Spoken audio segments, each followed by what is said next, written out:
We've lived through so many of the mass shootings that have happened in this country. It's something that we grew up with. It's something that has been ingrained in us, something that we learned every single day going to school. We're risking our lives just to receive an education. That's the reality that we've had to grow up in. Welcome to Unloading, a podcast created to share community solutions for gun violence in America. Unloading was created by Gun Violence Solutions of the American Medical Women's Association.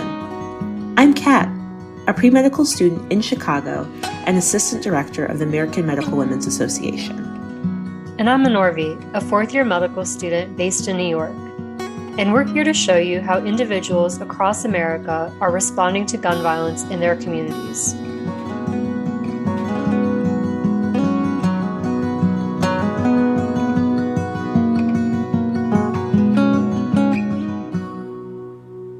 Thank you for joining us today. We have two wonderful speakers. First, we have Ashley Castillo, and she's a junior at Saugus High School in California, where she's a leader with Students Demand Action. Ashley first joined Students Demand Action as a participant in the 2021 South Central Los Angeles Summer Leadership Academy. Ashley's community is heavily impacted by gun violence, and she has endured numerous active shooter threats and drills throughout her schooling years, including coming face-to-face with a shooter when she was in elementary school. In December 2021, a bus carrying students home from Saugus High School was hit by bullets. We also have Mia Tretta joining us. Mia is an 18-year-old wounded survivor of the 2019 ghost gun mass shooting at Saugus High School. She's a passionate gun violence prevention advocate with Student Demand Action and other organizations. Mia is looking forward to applying to colleges this fall and finishing out her senior year at Saugus High School. She's hoping to major in psychology and work with other victims of violent crime, research ways to bridge the gap between community, law, and mental health, and to use her personal experience of getting shot and losing her best friend in the shooting to help stop other senseless acts of gun violence. Thank you for joining us today, Ashley and Mia. So first we can begin with your stories. Why did you get involved in gun violence prevention advocacy? Yeah, I can jump in first. So after I was shot and my best friend was killed, I realized that sitting at home crying all the time is not going to heal me in any way. The only thing that helped me was going out into my community, going out nationally, and trying to save one life, trying to save one person by implementing meaningful gun laws. So I started on a local level. There was a park that the families of the two victims wanted to memorialize to their children. And our community said no, nope, no, no. Which to me and all of my friends and all of our families were like, what? Like, this needs to be done for our community. So I went out and I did donation-only lemonade stands, and I raised over $7,000 for the city to kind of influence them to memorialize these parks for these families, for these students, for these community members. And I realized that kind of helped my healing journey. What else can I do? And I looked to national activism, joined Everytown for Gun Safety students, Moms Demand Action, and that's really how I started. That's amazing. That's incredible.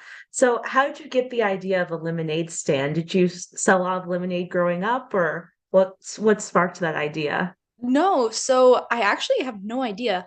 I sold lemonade at a garage sale, and I was talking to my neighbor who was around the same age as me, and we were talking about how crazy the fact that the city won't do this for these two kids who just died in their community at one of their high schools.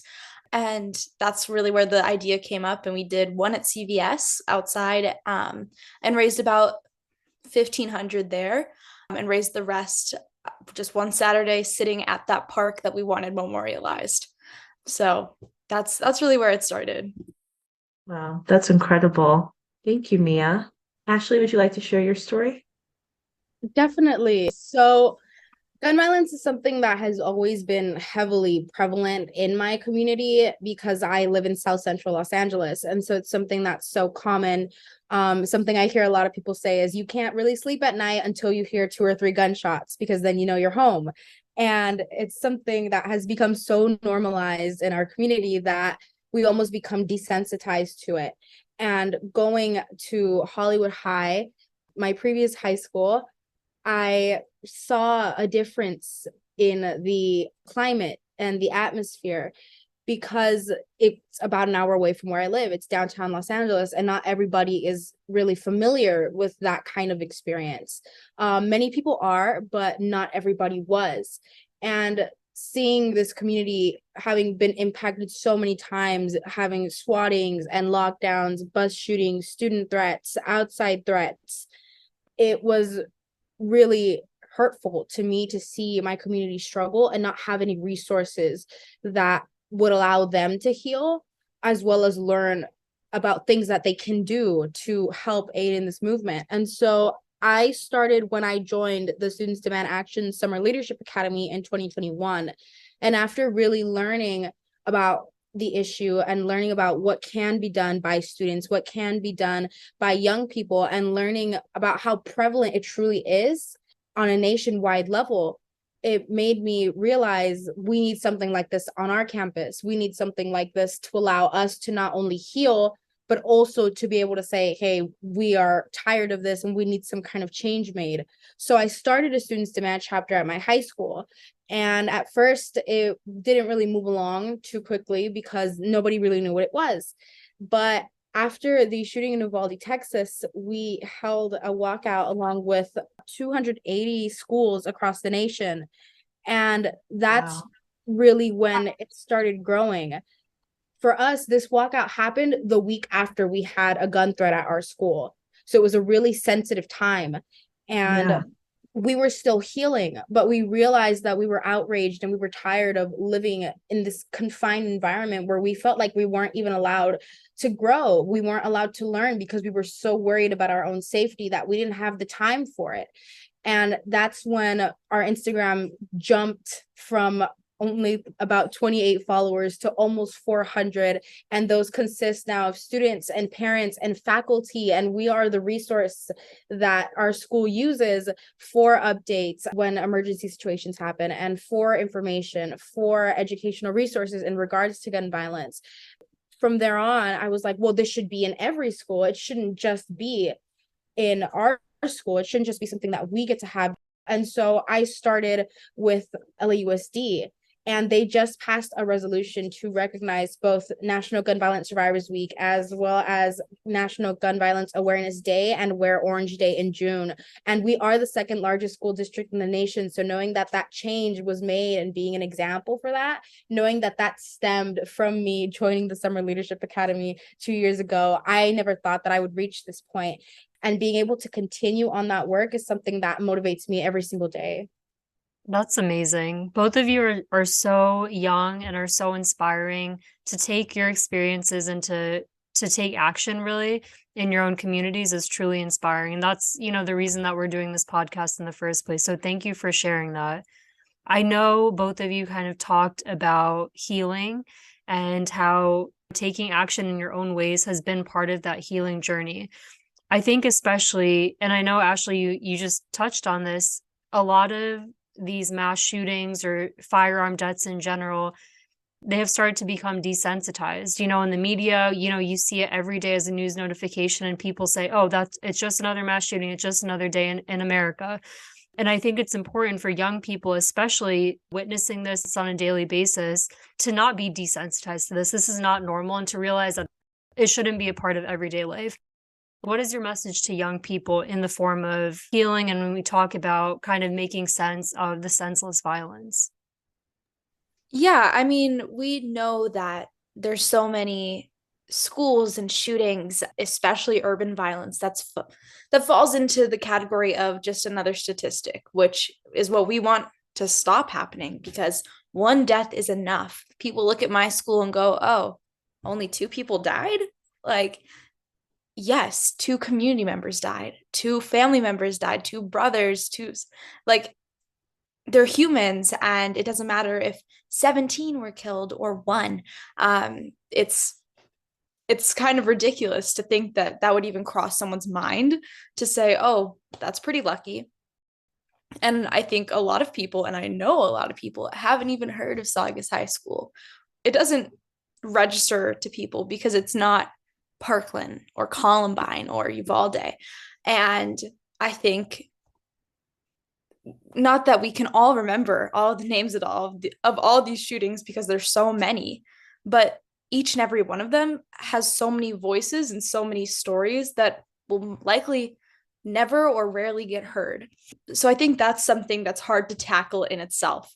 I know for me as a wounded survivor, my healing journey is going to look a little different than other people because it's the physical side and the mental side.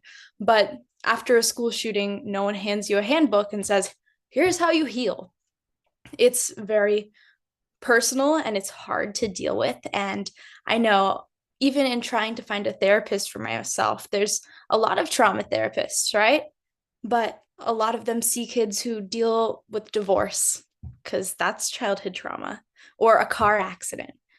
And while those things are awful, they're very, very different than your best friend being killed next to you and you have a hole in your stomach and you cannot go to school again in the same way because the safety of it has been ripped away.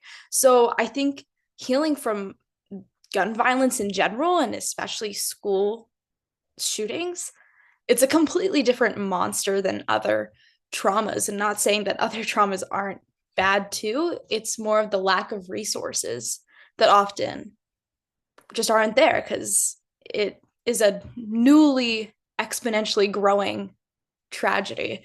So for me, my healing journey, I guess, consists of trying to figure it out, and talking to other wounded survivors has really been helpful in some ways. But then again, even if you look at my school, you have 4,000 student stories that are a little bit different, even if we were all standing in the same 10, 15-foot radius, whether you ran one way or you ran the other way. And then afterwards, everyone is going to heal differently. Some people get angry, some people get sad, some people get quiet. So everything is so different, especially when it comes to gun violence. That was beautifully said. Thank you. Ashley, do you have anything to add? In terms of my healing journey, I am not a wounded survivor. So it has impacted me differently than it would for a person who has been wounded. But I have experienced gun violence since a very, very young age. And I was first truly encountered with it at the age of 6. I waved at a gunman outside of my school fence. And normally talking to people outside of our school fence in our community, it wasn't something seen as abnormal, as people would walk by and they'd give us books and they'd smile and they'd say hi, and people were generally friendly. So we always considered that a safe space, especially as children, as 6-7-year-olds. You would think that school could always be a safe place. But unfortunately, that wasn't the case for us, because I was there with 2 other of my friends, and we see this man come up on a bicycle and he starts talking to us and saying things to us. And the first thing I noticed as a kid was how chunky his pockets were. And he had a very large belt that was just stuffed with things. And at the time, I couldn't register what those things were until later on. I was told that this man had been trying to come into our school shortly after that, armed, to kill all of us. And as a 6-year-old, you can't fathom the thought of why somebody would do that. It's hard to come up with some kind of reasoning or explanation because you see the good in people. And since that day, that was taken away from me. This was a bit after Sandy Hook happened in 2012. And I remember my mother telling me, seeing that story on the news, that if that were to ever happen at my school, that I needed to run and duck and hide. And if people were shot around me, to start covering myself in blood and hiding and stop breathing. And I was just wondering, why would that even be a possibility of a situation that I would be in? I have always been a person who has been so passionate about my education. I absolutely love education. and I push myself when it comes to my education. So thinking about being in an environment where I'm not safe enough to be able to do that because I have to focus on my safety is something that always breaks my heart. And it breaks my heart for my peers as well. So that's why working towards making schools feel safer has been always been a priority for me. So in terms of healing, being able to do that work has been healing in itself, and having people feel safe enough to come to me with some of their stories that didn't happen to all of us together, especially in high school. That day, a part of my innocence was taken. And after our swatting at Hollywood High, the remnants of that innocence that I had was just completely wiped away. Ever since that day, I've carried it with me. It's something that changes you, not only internally, but externally, in the way that you think about and perceive the world and treat other people, because you start to realize that you don't know if you'll ever see that person again. And that's an unfortunate reality in America, where 300 people are shot every single day. As Mia was touching on earlier, these aren't just statistics or numbers that we're hearing, but they are actual individuals. They are people who have impacted communities. They are people who have friends, who have families, who have lives and dreams and aspirations that they've built for themselves that they're no longer going to be able to execute. Thank you so much. Sure. I'm really sorry that both of you had to have the experiences that you had. Clearly, they've only made you stronger, and you guys are doing important work so that other people don't have to experience what you have gone through. But I really like that you touched on the youth and children. I think we often forget how kids process this. When I was 6, my grandfather was shot while he was at work. And I think, like what you said at the time, like, I didn't understand what that meant. Like, why would someone carry a gun in the first place? Why would they have it? And then why would they go after him? He was an innocent person just doing his job. And I think the way we process things when we're children is a lot different than when we're adults, and we kind of have a better understanding of the nuances to all of this. So I think what you both said about thinking about how children and young individuals process all of this is very important, and it's a work that we still have a lot of progress to make in. I know a lot, like you mentioned before, people respond differently to trauma and encountering gun violence. So how do your families and your friends feel about you taking action and advocating? Are they pretty supportive of your advocacy, or are some people more like they don't understand why you'd want to talk about it so much? I just wanted to hear Yeah. about your personal experiences with that. I mean, of course, I am very fortunate to have a very supportive family environment, and we're all very, very close. But I do live in a very red community, and while this is a nonpartisan organization and issue, it's often not seen that way. So while I don't have that much support at my school and in my community, I've definitely been able to find the people who are like me, and it's oftentimes that there's more than you think.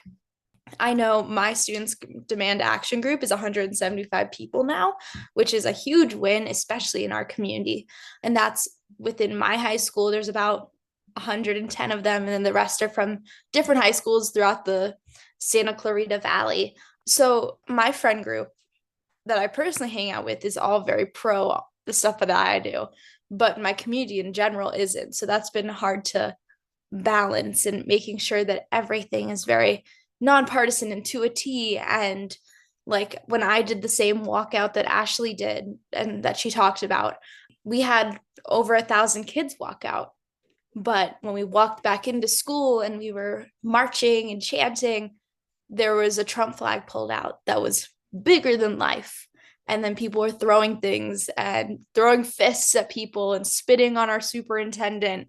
So while my side was all peaceful, it's the other side that often isn't. So learning how to control that, because obviously don't want any of my people hurt, especially. So Right. it's been kind of like a tightrope.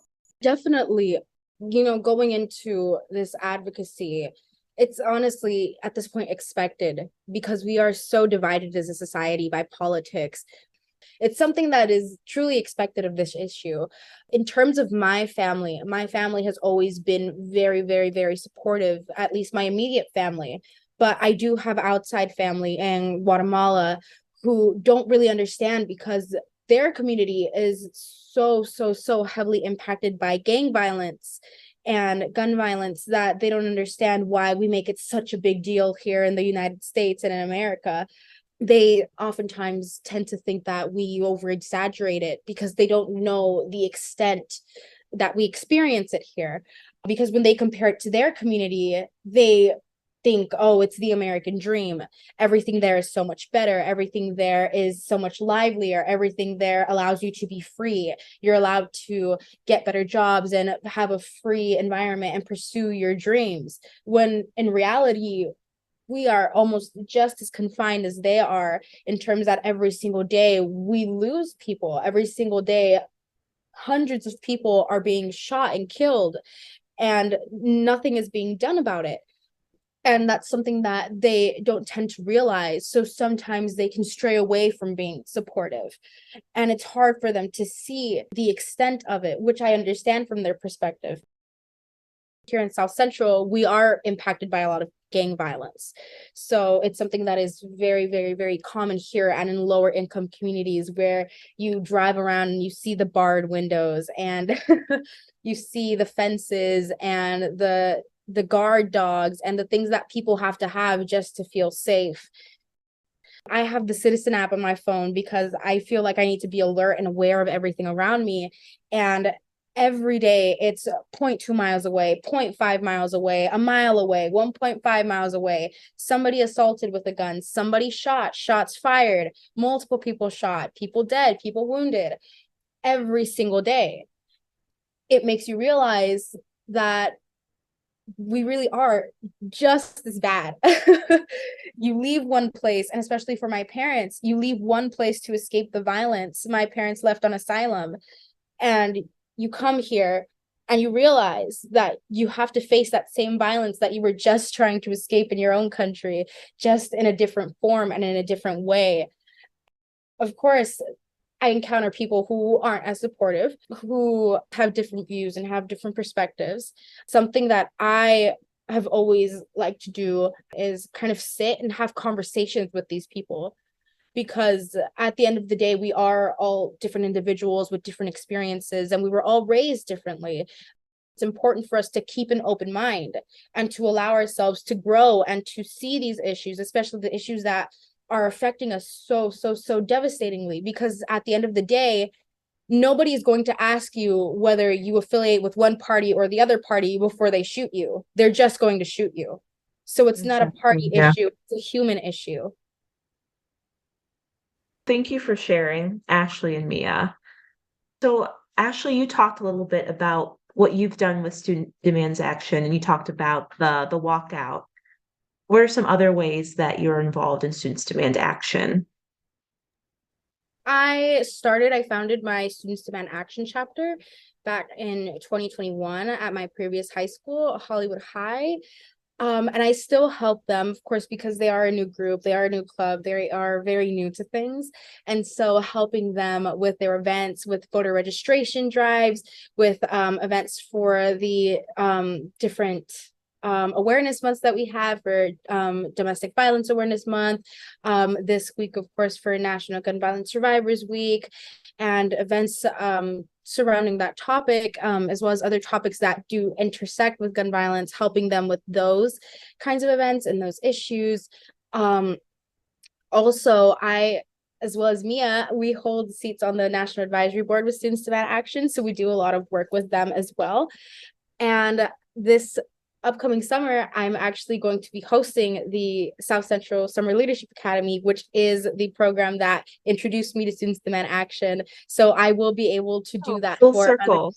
Exactly. I've been telling everybody it's my full circle moment. I am so extremely excited to be able to do this for other students. Recently, for the last Summer Leadership Academy, I mentored one of my students with her project, because we have an impact day project, is what we call it, where we create a proposal about an initiative that we want to take towards advocating against gun violence. And I helped her and mentored her through the process of doing hers because she was struggling a bit, and seeing the joy that she had doing that project and being able to combine it with something that she was so passionate about, because she is a student who is passionate in journalism. And knowing that I did that for my project, actually, I combined it with a theatrical component because I'm very passionate about the arts and screenplays and theater. Seeing her being able to do the same thing that I was able to do, combining those passions together and fusing them and being able to use that to do meaningful work, is something that I'm so excited to be able to do with other students this summer, and introducing them to this incredible organization and network of people is something that I'm absolutely ecstatic to do. So I'm very, very grateful to have the opportunity to be able to do that. When the shooting happened at my school, it was November of 2019, and in March, everything shut down because of COVID. So there wasn't a whole lot of time to start this big movement. I did found my Students Demand Action group in the beginning of 2020, so just right after we shut down for COVID. But we had 7, 8 people just in my immediate friend group that we would meet every once in a while on FaceTime. So obviously we've grown a lot from then. And I've been able to hold everything from voter registration drives to wear orange events, which was kind of like, we did a carnival that gave out information to parents, but was free for kids to go play different games. National Gun Violence Survivors Week was last week. We held an event giving out food and snacks that was donated from the community to show that the community is still thinking about the Saugus High School and all the seniors who were there the day of the shooting, as well as the staff members.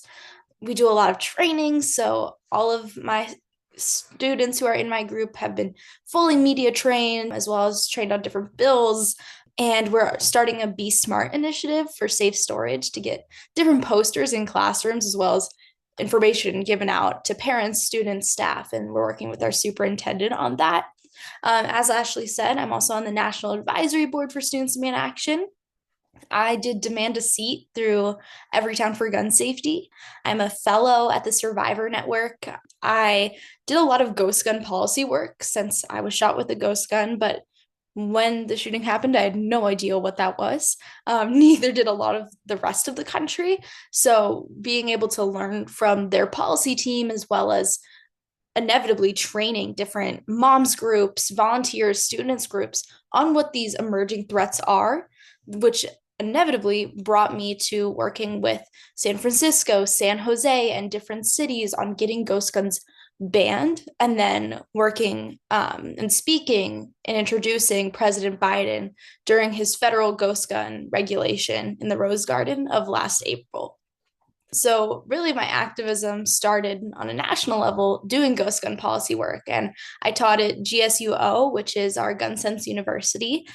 So I feel like I've put my hand in every part of Everytown. And I also work with a lot of other gun violence prevention organizations. So I feel like everyone really has something to offer. Wow. Do you guys sleep? You do so much. No, not Exactly. really. Going off of that, I mean, you both are in high school, is that correct? Or Mia, did you graduate? I'm a senior, yeah. You're a senior now. Okay, so you both are still in high school and you do all of this work on both like the local level, the regional level, and then the national level while still being students, while still being kids. What does a day in your life look like?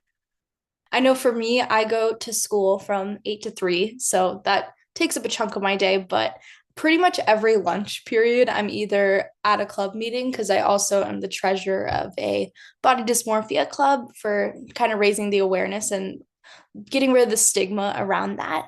Thursdays, I meet with the White House Youth Council that I'm a part of. So that's a really cool thing. I usually take my lunch hour to do like interviews and stuff like that, especially since so much of the gun violence prevention work is on the East Coast. So handling that time difference when you get home at 3 p.m. can be a little bit tricky. And then once I get home, I feel like I'm constantly in calls until like 8 p.m. I don't know about you, Ashley, but I'm sure it's the same for you. Definitely. Honestly, my journey with high school has been kind of a crazy one, because I did unfortunately have to leave my high school due to the fact that my administration became very unsupportive of my efforts after we had a swatting incident. And unfortunately, it was not handled very well. a lot of students' lives were put at risk at the hands of faculty. And so speaking out on that and bringing light to that issue made them very unhappy with me. And so the way it was handled was, well, if you continue to do this work, you will not be allowed to have all your senior activities. At that point, I had a choice to make, and it was, well, I can leave, I can do online school and continue to pursue the things that I'm pursuing, or I can stay in an environment where I'm not going to be supported. So, of course, I left, and now I do independent study. I'm able to do my classes, my courses at my own scheduled pace, which has been very, very, very helpful, not only for my healing journey, as just this past December was when I was held at gunpoint outside of my liquor store that is less than a minute away from my house. It's been very helpful to give me the space to heal in that sense, but also the space to continue pursuing this work that I am so passionate about, and allowed me to help other students.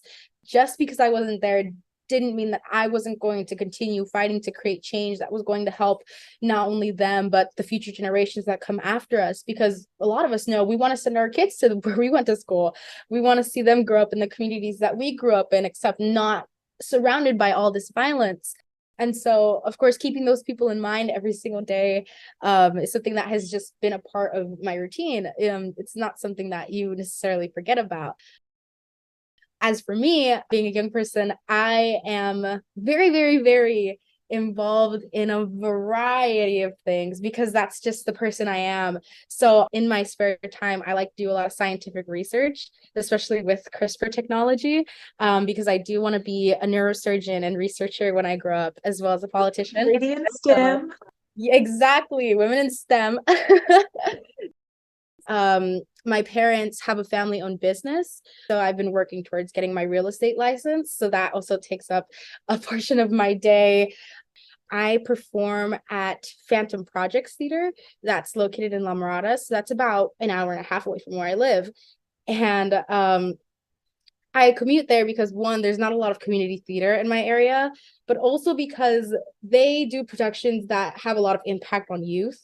And the current production that I'm in discusses gun violence. It discusses a lot of issues that we have faced and that we continue to face throughout the course of history. We talk about the Holocaust, we talk about slavery, homophobia, racism, and those topics. And we go to schools in Southern California and we perform for them. And we do a talk back session after the show where we discuss those topics and we go into those topics. So just trying to find the balance of doing everything that I'm passionate about every day is a challenge in itself, especially as a high schooler with classes, because sometimes you tend to forget that you have classes, but it's manageable when you're passionate about it. It's manageable.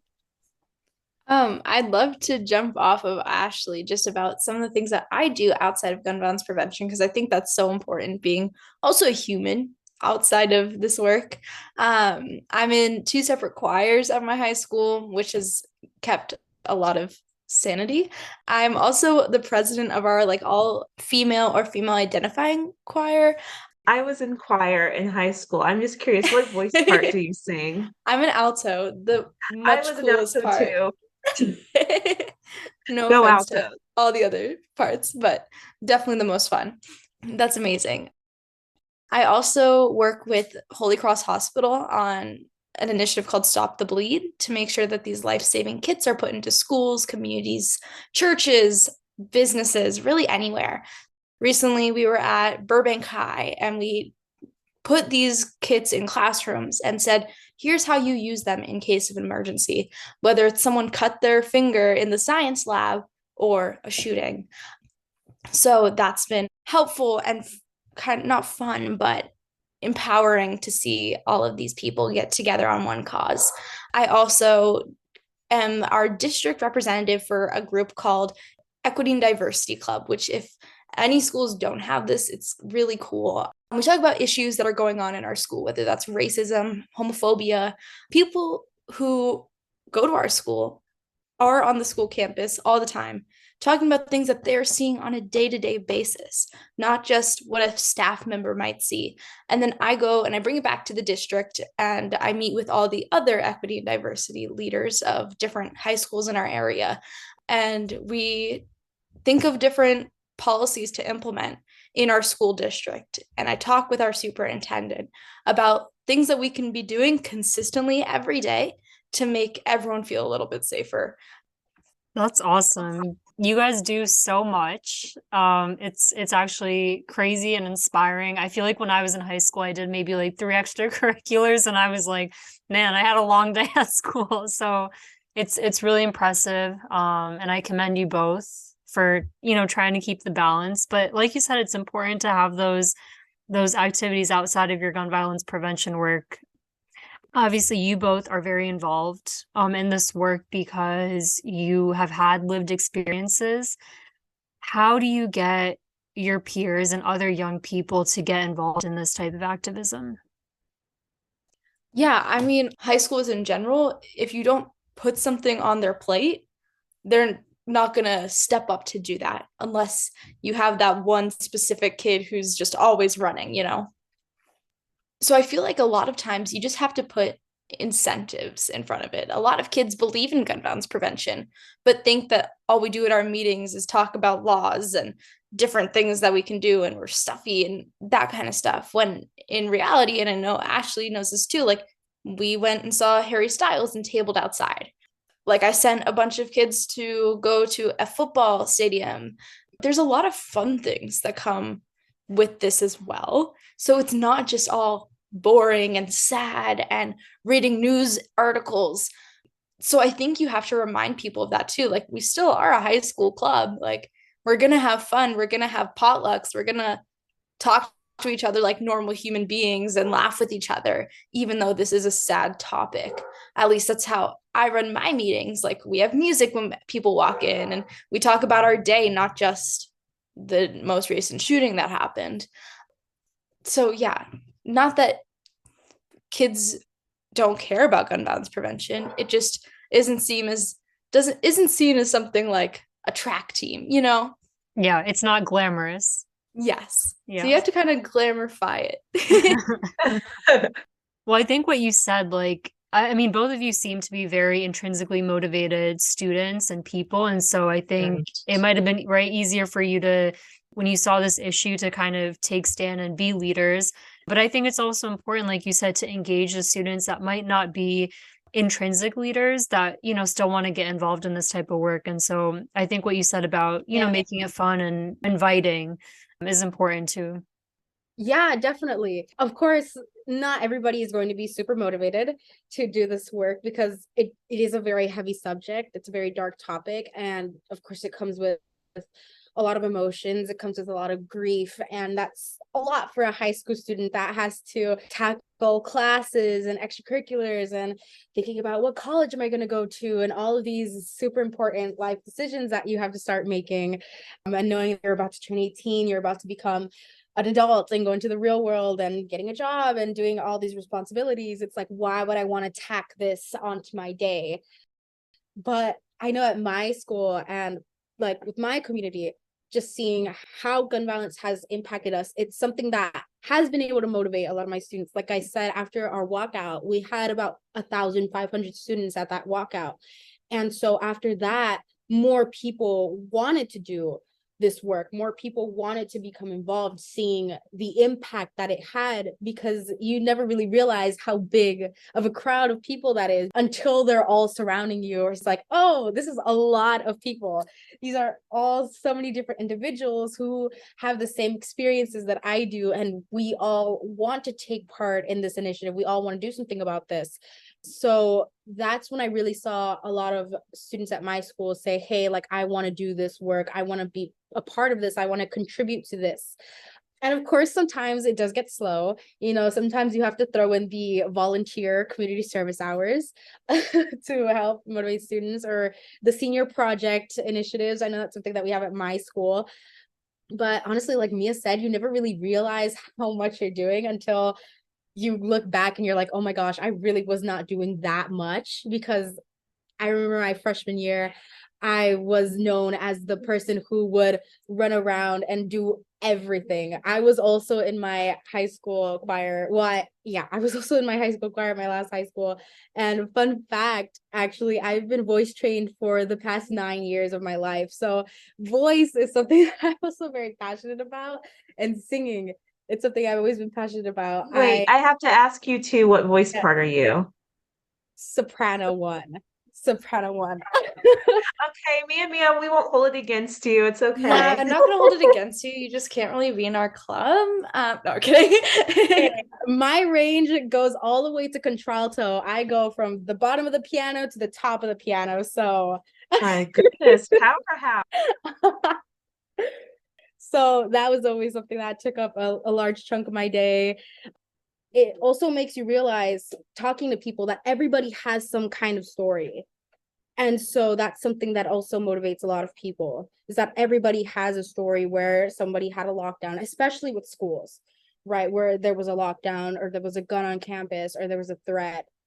And as unfortunate as it is, that's the reality, that everybody has a story. And so everybody has a place in this movement.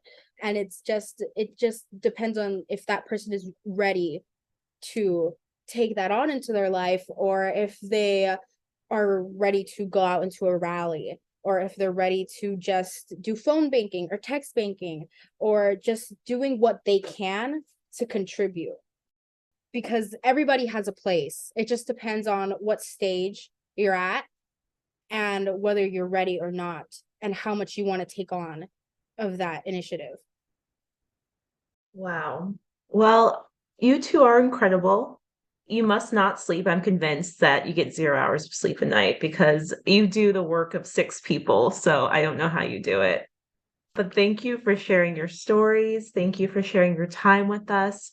And before we end for the night and let you get back to your evening, is there anything that you'd like to share with the audience? Any final words? Yeah, I think I'd just like to say that I think activism and being an advocate is easier than anyone thinks. And I always thought, well, there's other people doing that. That's not my job. That's not my place. But it is. And if you wait until gun violence impacts your own life to start, like I did, it's too late.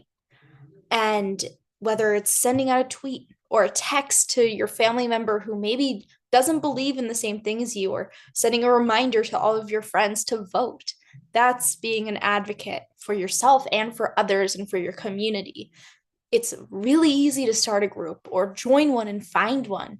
It's easier than you think. And when I came into this, I knew nothing about gun laws. I knew nothing about ghost guns.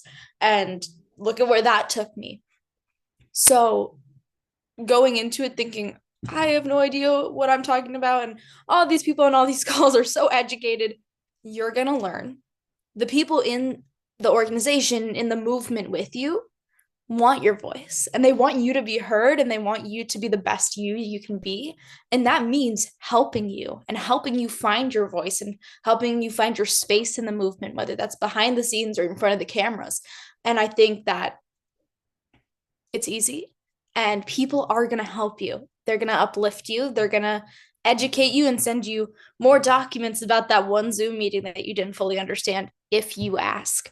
So I think if you go out and you ask and you want to be somewhere, everyone will find a place for you. I know I would find a place for you.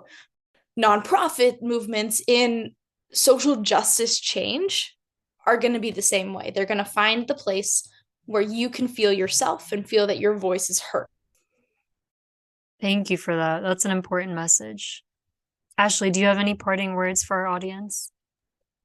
Definitely. Something that I always like to talk about a lot, and something that I always love to leave a lot of people with, is that as youth, our voices have a lot more power than we tend to realize.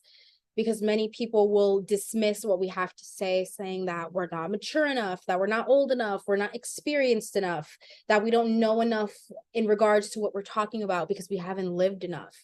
But what many people don't realize is that we've lived through so many of the mass shootings that have happened in this country. It's something that we grew up with. It's something that has been ingrained in us. It's something that we learned every single day going to school. We're risking our lives just to receive an education. That's the reality that we've had to grow up in. I know enough about the fact that when I hear something really loud at school, or when I go into a lockdown, which happens very often, that I don't know if I'm going to go home that day or not. And living that fear every single day, I know enough about this issue to realize that it's a problem. Because the fact that I have to live through that is the issue. The fact that school shootings only make up 1% of all the gun violence that happens in America. But because it has been so ingrained in us, because that fear has been so buried within us, it's something that we have to constantly live with every single day. So talking about these issues that especially pertain to us as youth, as guns are the #1 killer of children and teens in America, it's no longer car crashes, it's guns. Knowing that that's the reality that we live in and the reality that we have to face, it's our voices that are going to move the most within this movement, because it is our voices that these weapons are taking away. They're taking away our voices, our generation, our future, our peers, our friends, our family members. And only we truly know that reality when we have these walkouts, we have these rallies. Of course, having 10 and 15, 20 people, it makes a difference. But having over 1,000 people, each and every single one of those individuals using their voices made a difference on that day. And it may not have seemed like it to them at the time, but they were part of the masses that were making a difference, that were creating change. So it's important to realize that whether it is sending a tweet, whether it is sending a text, whether it is phone banking, whether it is going out into the community, whether it is doing interviews, wherever you can find a space for yourself, your voice is extremely powerful. And learning how to use it and learning how to hone the power that you have and use it in this movement is something so, so, so important. And it is something that you are able to do. Everybody is able to do it. And so just finding that place that fits for you at whatever stage you're in is important. It contributes and it absolutely creates change. Even if it doesn't seem like it, it does. Wow, beautifully said. Thank you Thank both you so so much. much. Thank you guys for letting us talk on this important issue. I could tell that you're both very passionate about it, and that means a lot. Thank you. We loved having you guys. Yes. Thank you for your work. Yeah. You two are powerhouses already. So Thank you so much. Thank you. Alto strong. Guys, I feel so left out. Sorry.